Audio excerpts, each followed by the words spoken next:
Yo, what is up, YouTube? Back again one more time, one more video. This was a little different. This isn't a belt that most people know about.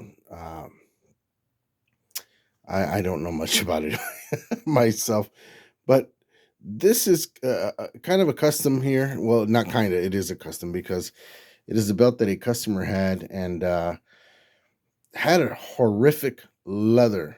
I mean, horrible. I mean, I've done a lot, but this was just pretty much one that the leather wasn't even seen around the edges of the center plate like normally. It just looked like somebody put one straight leather belt strap all the way across. That's how it came. It was a Rocky belt. He custom put the pictures on here of the wrestlers he likes, and there says world's heavyweight wrestling champion here on the plate. Anyways, it was sent over to me to do the leather work because it just needed it. But I really like it because it just really shows. This is a good example of how much leather changes a belt and how much uh, value it adds to the whole thing. You know what I mean? This belt before, if you would have tried to give it away to somebody, they might have not appreciated it, might have not liked it. Now with the releather, I mean, anybody would be almost happy to have this in their collection because of the way it feels. It's American leather. It's really nicely tooled and everything. So let's get through it left to right and let's check out the work. I went with a Midwest tooling style here. The strap used to be just like I said, one big old straight ruler piece of leather, and it was basically just smooth, not even beveled on it. No, it was just it looked like a belt that goes around your waist, flat. We give it a Midwest taste. Beveled the edges. Did the XO's XO flower design. Closed it off here. Beveled a little bit here around the side plates to give it a little more of a better look. We did this type of tooling, a little bit of texture inside of each one of these areas. I had some vintage stamping tools. I had not been able to use this before, and I tried to do it here. Came out very, very nice. This is a stamp that's from the 60s, actually very, very difficult to find. Good luck finding it. Did it on the top and bottom. Gave that centerpiece a better look. Actually mimicked this side to the other side, so it's nice and symmetrical. Again, the little triangles with the texture inside. Same design on this side, except on this side, we have the tramp stamp. Mendoza Craft right here. Edges are smoothed out. We have a 2x8 on each side. Let's flip around and check out the backing. I also did a really nice backing on this because it has to pop. It has to be noticed. It has to be a nice belt that when you pick up, you feel different textures. It's smooth. It's nice and satin, not super shiny looking like plastic, because that's what we're trying to get away from. I used to like doing belts really, really shiny, but you know what? My taste and outlook on leather has changed over time. We want it to look nice and sheen and super clean. We don't want it to look just like a shop strap where they're all plasticky and shiny. At least that's just my opinion, you know. But let's flip around. Take a look at it. On the back, I went with a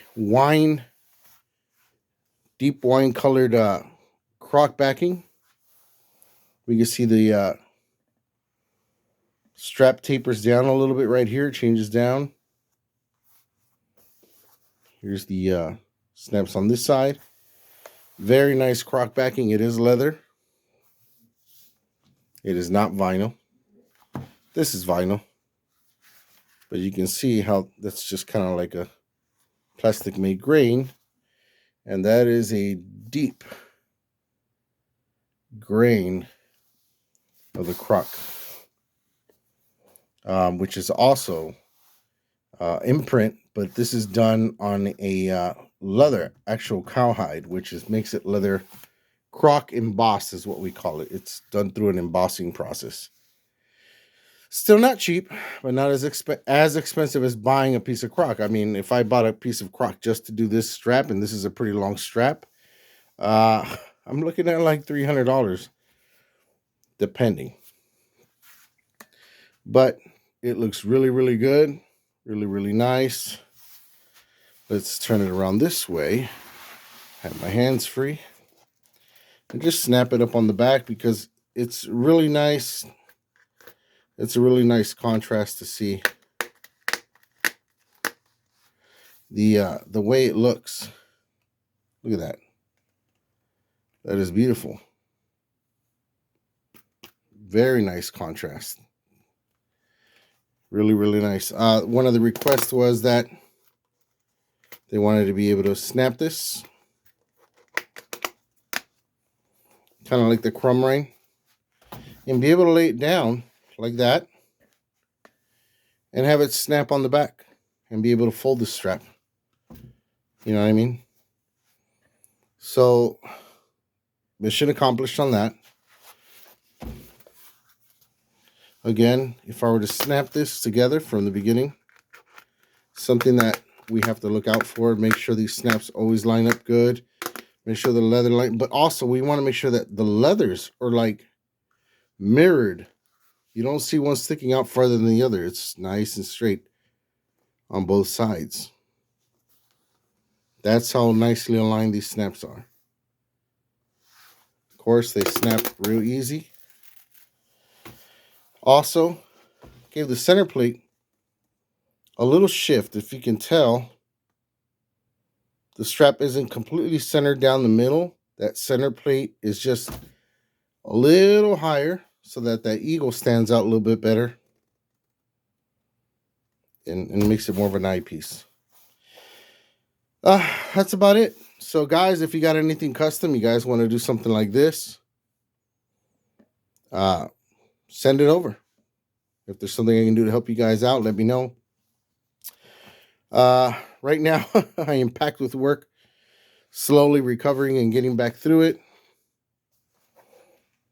Inbox me on Facebook, Mendoza Craft. You can find me there. Join the group. Message me. Instagram also. Guys, I'm out of here. Thank you for tuning in. Gone. Happy New Year to everybody. Hope everybody's doing good. Stay tuned for the next one.